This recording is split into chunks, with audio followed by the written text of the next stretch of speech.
สวัสดีทุกคนตอนนี้เราอยู่ที่ทะเลสาบสงขลานะ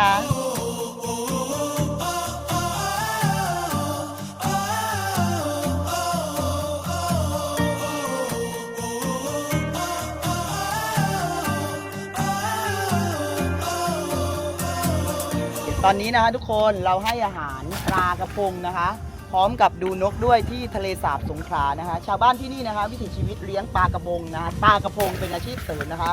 โดยคนนี้นะคะพี่ออยนะคะเท่าแก่สวนทุเรียน100 ไร่นะคะอีก80 ไร่ของคนอื่นนะคะ เลี้ยงปลากระพงที่เกาะยอประมาณ400 กระชังนะคะของตัวเองที่เลี้ยงเองคือ5 กระชังนะคะที่เหลือนะไม่รู้ของใครนะทุกคนนะ